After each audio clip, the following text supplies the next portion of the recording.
Hello and welcome to the Cinema 4D Quick Tips. Since release 19, Cinema 4D comes with a GPU renderer, which is called ProRender.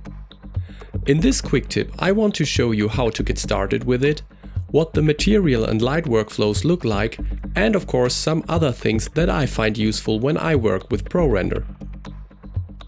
Activate ProRender in the render settings in order to use it as the renderer for your current scene. There are two important tabs.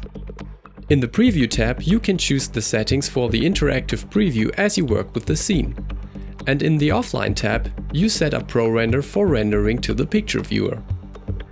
Notice that many of the parameters in both tabs are the same. The most important parameter for the beginning is iteration count, because it works like a quality slider.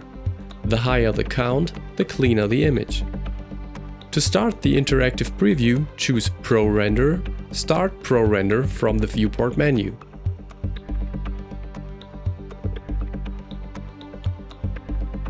You can now navigate through your scene and adjust parameters.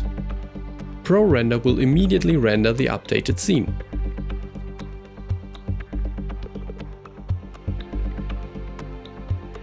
Because ProRender is meant to render photorealistic imagery, you need to stick to a physically based or PBR workflow. Create a new PBR material by choosing Create, New PBR Material from the Material Manager. This will create a material that is entirely based on the reflectance channel. All you need to know here is that everything you adjusted in the color channel before now needs to be set up in the default diffuse layer of the reflectance channel.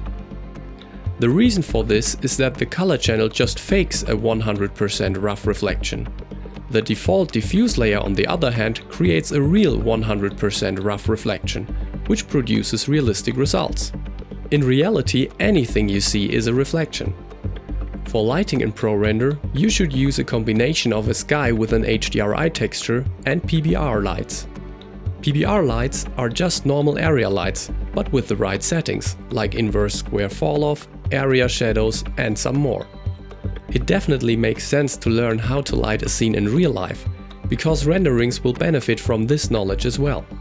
Notice that the size of the PBR light and its distance to an object also have a huge impact on the light's intensity. Another important thing is to work in real-world scales. Things like depth of field, the roughness of reflections, and light intensities with physically accurate settings highly depend on scene scale. And finally, here's the last thing worth knowing if you work with ProRender. Because ProRender is a unidirectional path tracer, it will take a long time to calculate if you use it to create noise-free interior renders. On the other side, ProRender is really good at rendering product visualizations, exteriors, or other stuff that you can light using a sky texture as the basis.